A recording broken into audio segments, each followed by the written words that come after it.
But understand this argument about words not mattering. The most important thing that we can do right now is to re-engage the American people in the process of governance, to get them excited and interested again in what works and what can work in our government, to make politics cool again and important again and relevant again.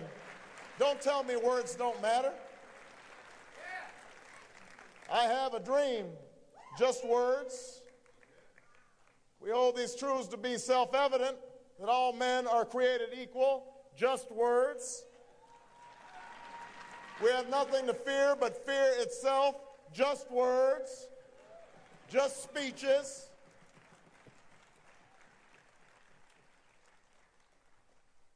It's true that speeches don't solve all problems, but what is also true is if we cannot inspire the country to believe again, then it doesn't matter how many policies and plans we have, and that is why I'm running for President of the United States of America, and that's why we just won 8 elections straight, because the American people want to believe in change again. Don't tell me words don't matter.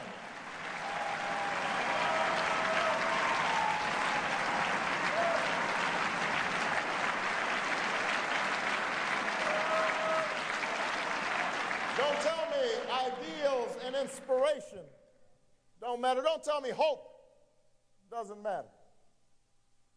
It's fascinating to me to see lately my campaign criticized because I talk about hope too much. Oh, he's talking about hope again. He's so naive. He's so idealistic. His head's in the clouds. He's a hope monger. He needs a reality check. He's peddling false hopes. False hopes. False hopes. The notion is, apparently, that if you talk about hope, you must not have a clear view of reality. That you must just be, going around happy as can be, ignorant of those mean Republicans out there, all the barriers that stand in your way. Listen, it's true I talk about hope a lot. I talk about hope because it's very unlikely that I'm standing on this stage here tonight. I was born to a teenage mom. My father left when I was 2. I was raised by a single mother and my grandparents. They didn't have money and they didn't have wealth. They had no status. They gave me love, they gave me an education, and they gave me hope. And so I do talk about hope. We put hope on our signs. I delivered a speech in Boston about hope. I wrote a book called The Audacity of Hope. But this notion that somehow hopes are false, that implies that hope is blind optimism, that you're passive, that you're waiting and sitting back for good things to happen, that you're shirking from a fight. That's not what hope is. Hope is not blind optimism. Hope is not ignoring the challenges that stand in your way. I know how hard it will be to bring about change in this country. I know how hard it's going to be to deliver on universal health care. If it was easy, it would have already been done. I know how difficult it will be to bring about a sensible energy policy in this country. ExxonMobil made $11 billion this past quarter. They don't want to give up their profits easily. I know how hard it will be to alleviate poverty in places like inner city Milwaukee or the south side of Chicago. That poverty is built up over generations, over centuries. Same thing in the reservations. There's a long history there that we've never fully accounted for. I know how hard it will be to fix our schools because it's not just a function of money. It is a function of changing attitudes. We're going to have to change how we teach our children. We're going to have to change how we nurture them. We're going to have to parent. And changing culture is a hard thing. I know because I have fought on the streets as an organizer. I have fought in the courts as a civil rights attorney. I have fought in the legislature, and I've won some good fights. But I've also lost some fights because I know good intentions are not enough when not fortified with political will and political power. I've seen how politics can be used to make us afraid of each other. and how we turn on each other, how fear can cloud our judgment. And suddenly we start scapegoating gay people or immigrants or people who don't look like us or Muslims because our own lives aren't going well. I know how hard change is. But Democrats, I also know this,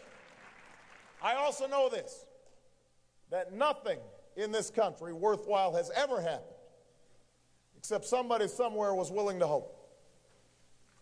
That's how this country was founded, by that greatest generation, by that group of patriots that declared independence against the mighty British Empire. Nobody gave them a chance. That's how slaves and abolitionists resisted that wicked system, and how a new president charted a course to ensure this country would not remain half slave and half free. That is how the greatest generation, my grandparents' generation, my grandfather fighting in World War II, my grandmother staying behind with a baby working on a bomber assembly line, how that greatest generation defeated Hitler and lifted itself up out of a Great Depression. That's how we populated the West, pioneers with great courage but also hope. That's how immigrants came from distant shores, uncertain about what they would find when they arrived, but knowing they wanted a better life for their children. That is how workers won the right to organize against violence and intimidation. That's how women won the right to vote. That's how young people traveled south to march and to sit in and to be beaten, and some went to jail and some died for freedom's cause. That's what hope is. That's what hope is. Imagining and then fighting for and then working for what did not seem possible before. That's leadership. John F. Kennedy didn't look up at the moon and say, oh, that's too far. We can't go. False hopes. Martin Luther King didn't stand on the steps of the Lincoln Memorial and say, go home, everybody. The dream's deferred. False hopes. You all need a reality check.